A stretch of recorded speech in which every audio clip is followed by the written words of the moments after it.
Part 1. Laying the main wiring harness and front brake cable. Note: this cable is for the front brake and features a 1-pull-3 brake cutoff system. It does not require distinguishing between front and rear when laying it. Once installed, it enables the brake power cutoff function. Step 1. Lay the main wiring harness. Ensure the rear end of the harness has a split connector that branches into two lines, while the front end remains a single, continuous cable with no branches. Step 2. Install the front brake cable. Insert the brake cable screw through the designated hole and tighten it securely. Next, attach the brake return spring. Thread the short end of the spring through the small hole on the brake cable, and the long end through the two holes at the rear. Twist the spring wire a few times to ensure it is firmly secured and won't come loose. Test the brake lever. The spring should recoil when pressed, indicating the brake cutoff system is functioning properly. When connecting the cables, ensure the male and female connectors are matched correctly.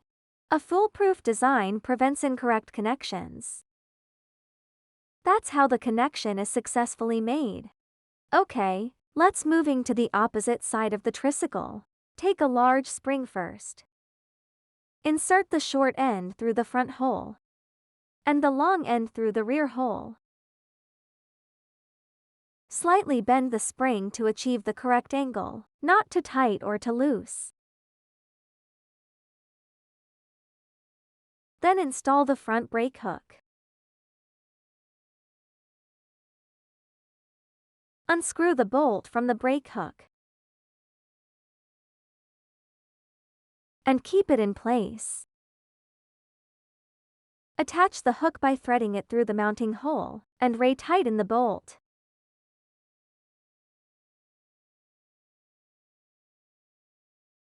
Pass the other end of the cable through the hole and secure it.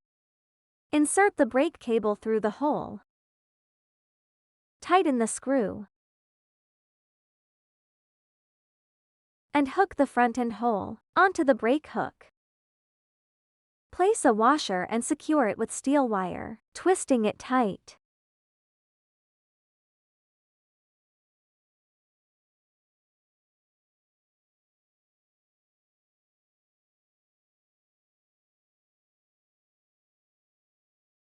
Once the rest of the vehicle is assembled, the front brake will function properly when the hook is moved.